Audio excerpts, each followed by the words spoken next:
Hi, Joe here from JTF Firearms. Today we're going to learn how to disassemble and clean a Glock 19 semi-automatic handgun.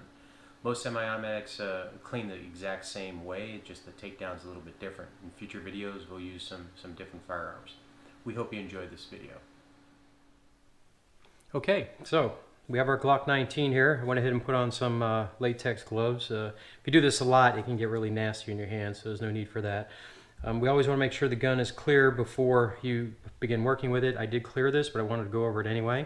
So what we're going to do is we're going to release the magazine, slide to the rear, lock it back. Make sure you see light coming through the bottom here. Okay. And then look down into the barrel, and I always make a physical inspection. I just stick my finger in there to make sure there's nothing in there. All right, so now we're confident that this gun has been cleared. So put your thumb on the back strap, pull the slide back just a hair. There's two takedown levers, one on each side. If you pull those down together and then reach around and pull the trigger, slide this slide right off the lower receiver. We're going to put the lower over here. Next thing we want to do is we're going to take the springs out, the recoil spring, pull that guy out. The barrel, if we lift up right here, just slide it a little bit forward, or a lot forward, lift up and it'll slide right out of the slide. And there you have it, 3 pieces. Now, the equipment we're going to work with today is, I tend to use a bore snake. You can get these at Amazon. There'll be links at the bottom when the video is completed, but bore snake will save you a lot of time. Those of us who've been around a long time remember the old patches, and you take the patch and you'd ram it through, and patch after patch, go through about 50 or 60 patches. 2 or 3 passes with this and you're done. It's wonderful. We're also going to use some M Pro 7 is what I use for my cleaner. And today I have Hoppy's Elite Gun Oil. I also use the M Pro 7 gun oil. That just happens to be what come out of the box today. Plastic dental instruments are really good to use, and they keep your firearm from getting scratched up, although it doesn't work great on brass, and we'll cover that in another video. Q-tips are always a help. I like the ones with the wooden handles. And then we have a brass brush. Never use steel, always use brass. Steel will mark up your firearms. The brass is usually a lot more. As you can tell, it bends pretty easily. Okay, so with that said, what we're going to do first, what I do first is clean the barrel. And to clean the barrel, I usually take just one shot right over the top there. And we clean this up, making sure we get the feed ramp real good and the top end of the barrel. And the reason why I do this first is when we run the bore snake through, I don't want to do this after. Run the bore snake through. If I do this after, more garbage will get down in the barrel. And there we go. That's good enough. And get in here a little bit. Okay, at this point I'll take a cotton patch. Okay, should be part of everybody's gun cleaning kit. Now, to be fair, this was fairly clean when I broke it out, so there may not be a lot of junk that comes out of here. Alright, so once that area is done, then we take the bore snake. And the thing that's great about the bore snake is, again, you single pass it through and it's good. So you put it the direction the bullet travels down the barrel. You stick the brass tip in, pull it out, and you just pull it straight through the barrel. And like I said, if you do that once or twice, you will have a lovely looking barrel. Okay, and I'm not sure if the camera is going to be able to see down there that well, but if I put some, hopefully you can see a little bit down there that it's fairly clean. Yeah, it's actually really clean. All right, and then we'll take the patch and just wipe off the residue from the cleaner, and then the end of the barrel, the dangerous end, if you will. Put the barrel to the side and you're done. The spring, really easy. Grab yourself a cotton patch and just clean her off, and that's it. Quick and simple. The slide the neck is the next piece. I usually put my hand over the hole here, depending on what I'm cleaning. A few squirts, take your brush,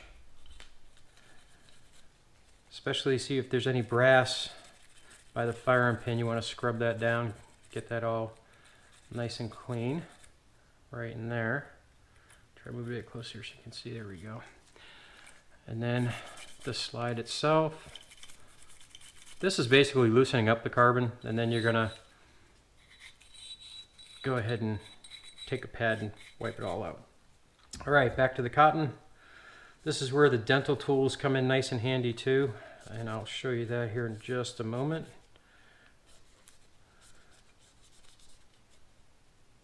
Okay, take a clean patch. And with the dental tool, you can get all the nooks and crannies, and especially the rails. What I do is I just put it into the rail, just wipe it on down. Not bad for a firearm that was actually clean. There's still gunk in there. Remember, a clean gun is one that'll fire on you for you every time. Okay.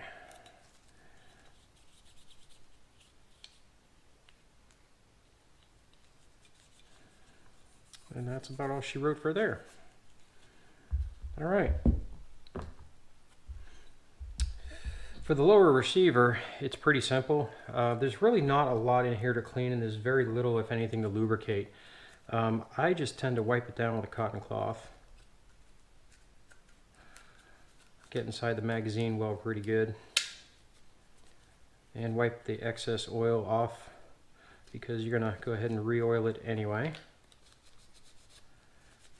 So just a quick wipe down, and it's usually good. There's usually not a ton on there, but yeah, there's some good from the magazine well area.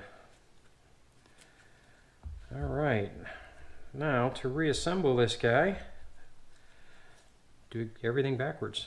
Okay, so we're going to take our barrel, we're going to put our barrel in, we're going to take our spring, feed it back in, and there's two little notches. See if we can turn that so you can see it a little bit better. But there's two little notches in here. The second notch is where you want to go with the spring. The flattest end goes in to the notch. You just push it down in there until it's level. Okay. Now for lubrication, I do not use a lot of lubrication, especially if you're in sandy areas like Arizona or it gets really cold.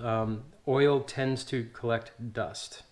So I do a real light lubrication pretty much on the rail, front and back, one drop. To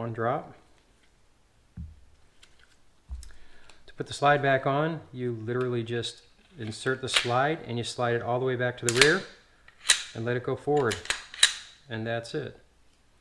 One more area I like to lubricate is right where the chamber is on the barrel, and you just wipe that down a bit and get that all nice and lubricated there. And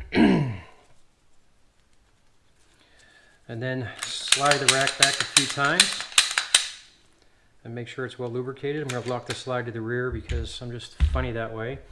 And the last step, or the last thing that I like to do, is wipe it down with a silicone cloth. It's good. It just puts a very light, very light coat of lubrication on the firearm itself. And if you're storing them, and it'll get all this extra oil off of there, and if you're storing them, it keeps them from getting all mucked up while they're sitting in your favorite safe, like so.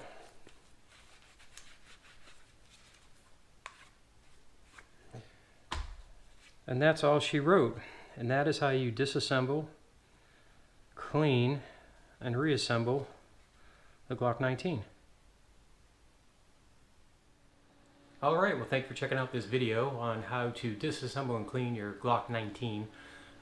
If you liked what you saw, if you could subscribe to the channel, click like below, maybe hit that little bell thing to be alerted when the new videos come out. We're going to try to do these at least a few times a month. Different firearms. We're also going to go over some firearm training, first aid training, counter-terrorism training, or countering the mass shooter threat, which would be a good one these days, it seems, and it's unfortunate. Anyway, if you'd like to subscribe to the channel, again, please do that below. I also threw some links down below for all the cleaning equipment you see today. A good cleaning kit will cost you about $65 once you get everything all set, and most of that will last you a long, long time. I buy oil and things like that a couple times a year. It's not that expensive at all anyway. All right, again, thanks for your time, and look forward to you seeing some of our future videos. Take care. Train hard. Stay safe.